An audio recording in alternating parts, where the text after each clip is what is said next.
that it is not a legal advisor and would point you to a professional, but it will give a little bit of an opinion in any way. So what it is a really clever piece of technology, fishing from a designated pond of data.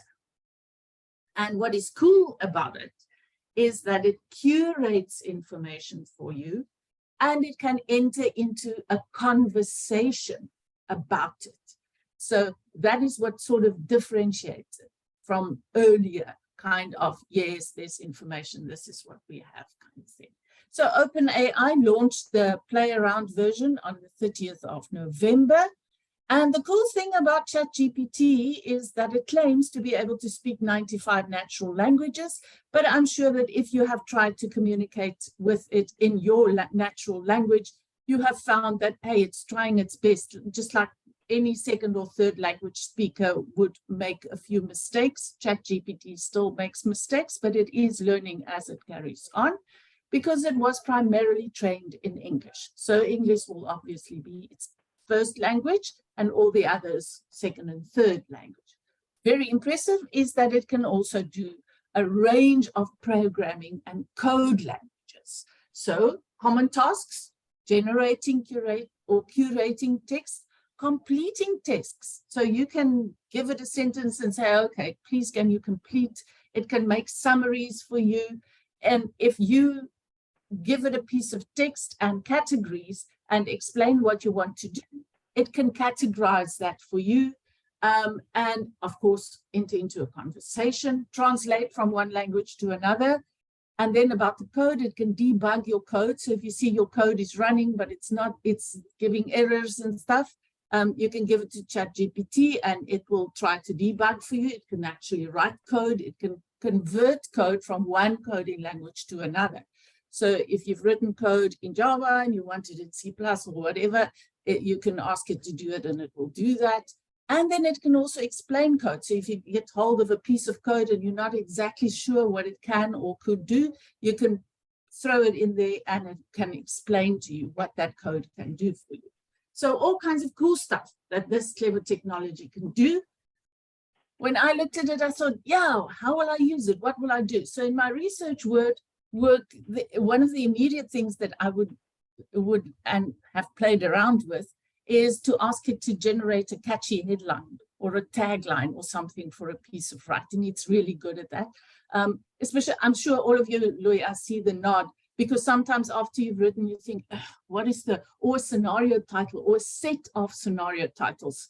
When we generate a set of scenarios, I always get to the first few really cool ones, and then the last few is sort of, okay, so what? ChatGPT helps with that. And then if you have to reformat references, sometimes you wrote a piece and whoever you wrote it for expected Harvard, and now you want to use those references for another publication or something else, but they want APA. ChatGPT can actually do that for you. You just chuck your reference list in and said, okay, please do this in APA format, and within seconds it is done. So that was a cool one for me. And then producing counter arguments, because it's conversational, you can give it an argument and say, hey, this is my argument, please produce a counter argument for this. So, and that I will draw over to my teaching bits as well, to have students engage with ChatGPT to explore a topic, to build arguments, to identify counter arguments as pre-work and sometimes during classes activities as well. And then Steven's going to touch a little bit on the reasons for this just now. I will just say that when we explore topics in Africa, many times we get very Northern Hemisphere heavy data on an issue for multiple reasons. Steven will show you a picture about that. But in my classes, I would then say, okay, that is what the robot knows for now. What will we want to have the robot know in future about Africa? So what is the stuff? Where's the data? What will you write in order to contribute to the pool of knowledge that the computer or the cleverness is fishing from? Latest, many times if you log in, that's the message you will get, that it's at capacity now and please come back later kind of thing. But they've also recently launched a paid-for subscription that you can now pay for, and then you always have access, and then the competition is warming up. So really quickly, the other big players are now also say, hey, but we can also do this. So interesting storms in teacups are happening at the moment. But then we must just remind ourselves it's not a 30 November 2022 thing. This is a capture of a slide of a presentation that I have done in 2017 already, where Gartner said the strategic big tech trends, that those things that are maturing to such an extent that we are going to see real products in commerce. There they are. It's been around for quite a bit, because some of the hype says, make it sound as though somebody sat on their chair somewhere early in November, coded this thing and put it into the market on the 30th, and Google and friends were just slow in responding, and they're only 2 months late. People have been working on these things for years already, and now they're putting it into the market. And then the big question, are we ready for it? You know what? Probably not. People saw it coming, and I mean, everybody remembers that first Facebook disaster kind of thing with the chatbot that within hours had to be taken away because it started swearing and being racist and everything like that. And people sort of, yeah, they knew about it, but they didn't really think about how it could influence their worlds. But if we ask, okay, are we ever ready for any technology that matures to commercial level? Probably not. I mean, the people of the time were probably not ready for the printing press or TV. And you see, I'm very old already. So when I started my undergrad studies, we were the first group of BCom students that were allowed to work with calculators in class. And the professional body of chartered accountants had serious sessions on, are we now going to be the stupid people because we can't count anymore, because we are using calculators to add up stuff. So yeah, new technologies, yeah, but we the brave, we play with these things anyway. So a few questions and issues. One that is emerging stronger and stronger is learning from text alone without context enough to develop a view about the world. So we have to be very cognizant of what the pond is that this thing is fishing from and what it can actually give us. And then some issues. One of my colleagues, Nikita Blanche, he is developing an AI chatbot for coaching. So he's forever looking for who's thinking about this. So he asked ChatGPT who else is working on this. And it actually provided references. There is his piece. It provided references, and he was extremely excited. Oh, yay, these are people that he has never even heard about. They are also doing research. That is so exciting. And then, yeah, well, he was contacting the journals, looking for the people, and it was, I mean, ChatGPT just made this up as a reference. So we must also remember that it just makes stuff up because it wants to enter into a conversation. And then, like I said, now sometimes it offers pure fantasy as facts. I had to do a preliminary study on the futures of air transport in a few countries of Africa, and I asked ChatGPT about it, and it, without a moment of hesitance, told me that Dakar is the main airport in Angola. Now, those of you that don't know, Dakar is actually in Senegal. And when I asked ChatGPT about Senegal, it also told me that Dakar is the main airport in Senegal. So it doesn't even realize that it is contradicting itself. It just proclaims it. But given all of that, it is probably because the APIs are flowing. An API is an application programming interface, like a plug-in that you can just take ChatGPT and pull it into your whatever you are working with. It's probably incorporated into very many applications at the moment, and then we're probably going to believe whatever it's spitting out. So concluding remarks, the danger is not that AI is as clever as humans. The danger is that we think it is as clever as humans. And therefore, pressure on us to think long and far and wide about potential consequences and be as vocal as what we can about it, not to warn, but also to seek potential opportunities and help the machine to learn. Give it the stuff. If we don't like what it's giving us, help it to learn and be better. Carrying on. That is my 10-minute introduction. Now over to Steven. Thanks, Doris. Cece, can you make me a co-host and then I can share my screen? And if not, Lavon, maybe you can be ready to go if we... No, I've made you a co-host, so you're good to go. I'm good to go. Okay, yeah. There I am. So let me share my quick screen.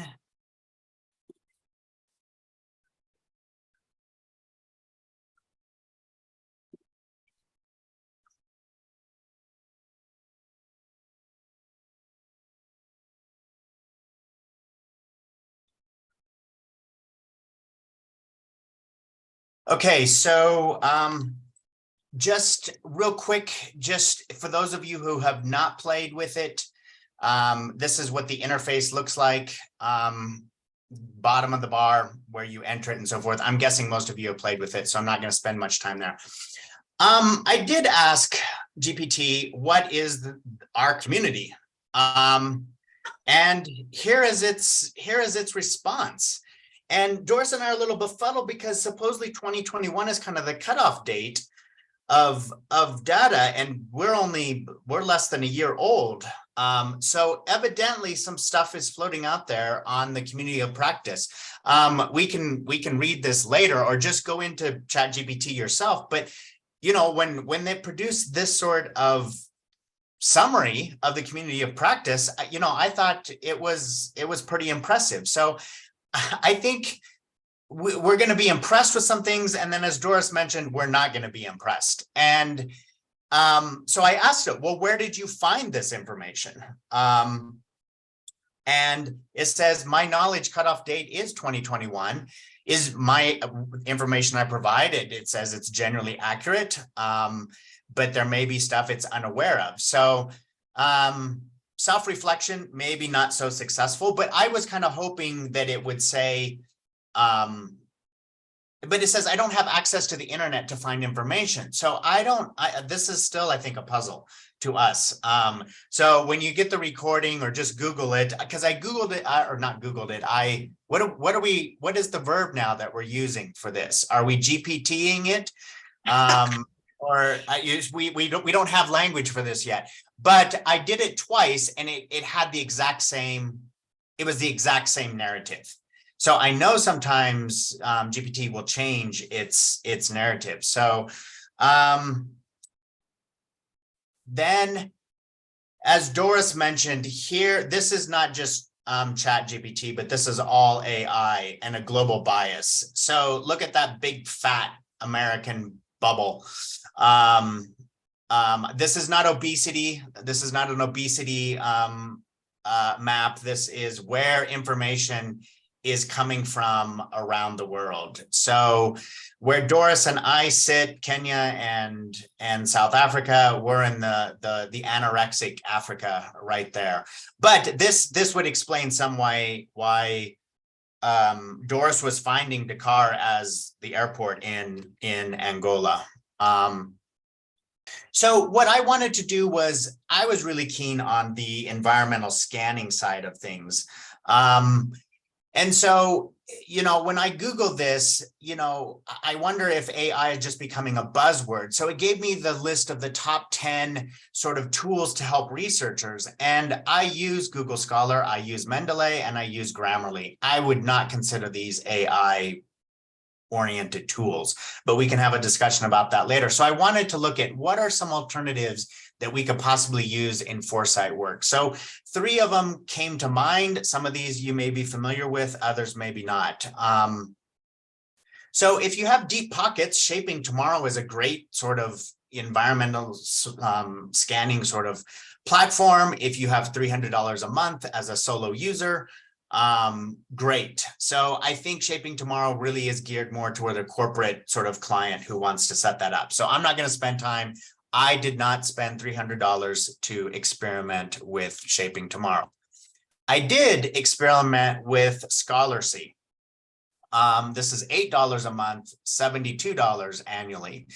And Scholarly is essentially an article summarizer. So on this homepage here, the dashboard, you upload an article. I uploaded an article from a South African author talking about Ubuntu and environmental sort of things.